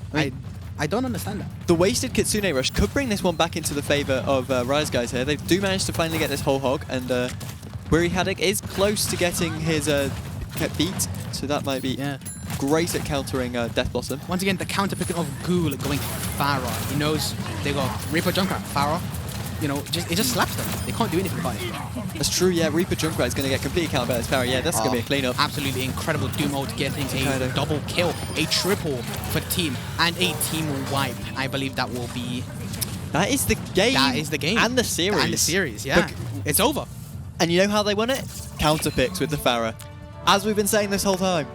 That's what I've been We saying. must be so smart. That's what I'm saying. You know what I mean? They counter picked with the Farah. They took the victory. Finhay, possibly an MVP that game in my opinion. Like, Yeah, so Finley dominant. was really doing a lot. Honestly, the whole team is very strong. Like, you know, we got Yoshi, star player, you know, getting the nice flicks, getting the shots. And then we got Ghoul. You know, he's there, and you don't really see him that often, but honestly, he does a lot. I mean, another thing, let's not like bow down on their supports. Like, there's a reason that the survivability of the Confetti Arrows is just so much stronger. Disc, he just gets beat so fast. Yeah, Disc with so many beats coming out, and KPG, like so much value. He was on the Kiriko a lot. He was on the Baptiste a lot. Suzu was so strong, just keeping people in the fight. Yoshi teabagging there in the replay. I don't know if Yoshi, many people caught that, disgusting. but absolutely disgusting player. I mean, this was a dominant play by Kurama there. Yeah, most definitely. Great slam onto the Kiriko. This won the fight though. That was the reason they stayed in the game for a little bit longer. But I mean, Confetti Arrows, they're such a strong team, and Rise Guys, they gave it their best shot, for sure. I have one word and one word only, and that is counter play. I have said it this entire tournament. Confetti Arrows, they just stay on top of it. I mean, because this is a game of 1-2-2 now, rather than 2-2-2. It's so much more where you can really play to counter their one tank.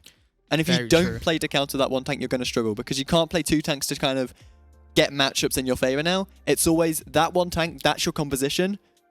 You can get countered now. Yeah, in Overwatch 2, there's just a lot less peel, especially as well. So even if you don't counter the tank, if you go for the backline, for example, a Roadhog can't just, you know, help his backline that easily.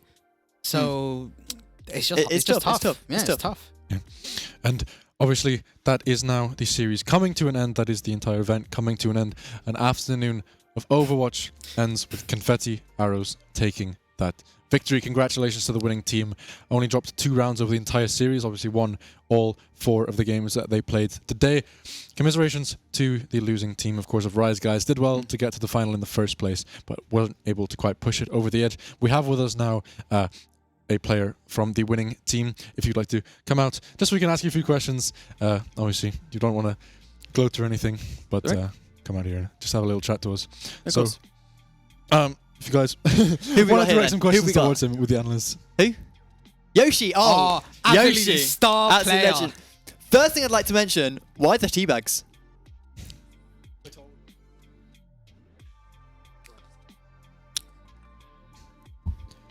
Yeah, if we just give over one of the headsets so that we can hear, so that we can hear him. Over. There we go. Just so that you're not speaking into the void for us. Just if you want to introduce yourself again for us, just so that we can hear it properly. I'm Yoshi from the Confetti Arrows, and yeah, that's about it. Obviously, you guys didn't actually drop a single game in the entire series, so congratulations on Thank that. you. What do you think was really the key to your success overall of today? Finhay the GOAT. That's all I can say. We worked well as a team. Comms were great. We just came to have fun. Yeah. Oh. Yeah. Yeah. No, fantastic. Jacob, if there's anything more specific that you wanted to ask his way. Yeah, your Sojourn, very powerful, a Thank very you. distinctive player on the battlefield. You know, how do you do it? Abuse a broken character. That's what I've been saying. That's what I've been saying. Absolutely broken, disgusting character. Yeah. Okay. Well, thank you for joining us. Obviously, thank you for taking part in the tournament in the first place. Obviously, congratulations again on all the wins. You guys did fantastically, not dropping a single game over the course of the series. If you want to go and celebrate with the rest of your team.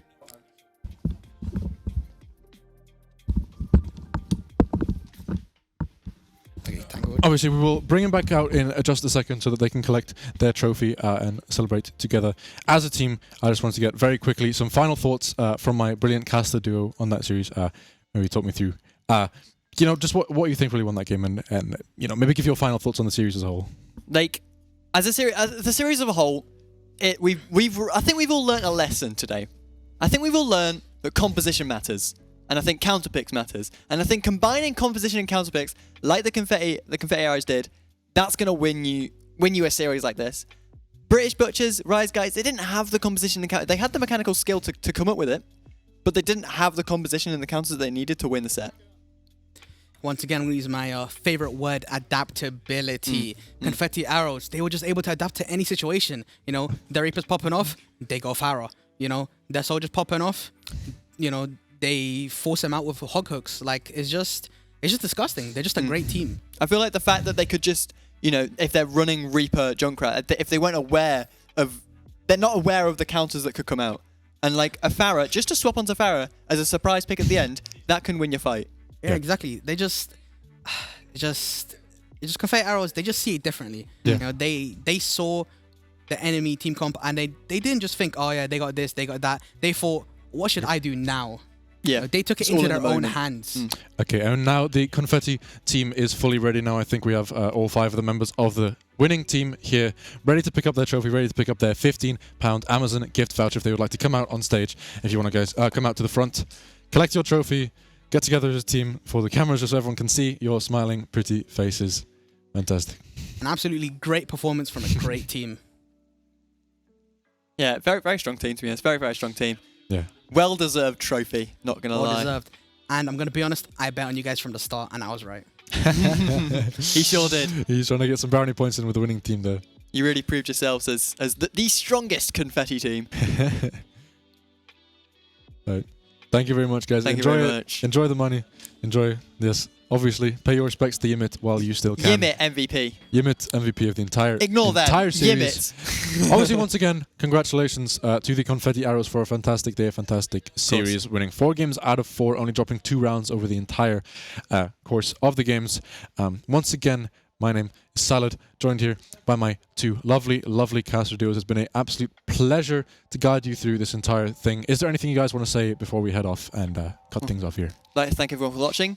Make sure you keep playing Overwatch. It's a fun game. Keep improving. And thank you for watching. I don't know about fun game, but thank you all for watching. It was very interesting. And the other teams, they didn't make it boring. They kept in there and they made it an interesting match. Yeah. Of course, of course. So once again, I'd like to thank everyone who is watching this event, everyone who took part as well. Thank you, of course, to our lovely, lovely sponsors, without whom this event wouldn't have been possible. So that's Gamer, and Reflash, who made this whole thing a reality. Thank you once again. I hope everyone enjoyed the show and have a good rest of your day and holiday season. Bye-bye.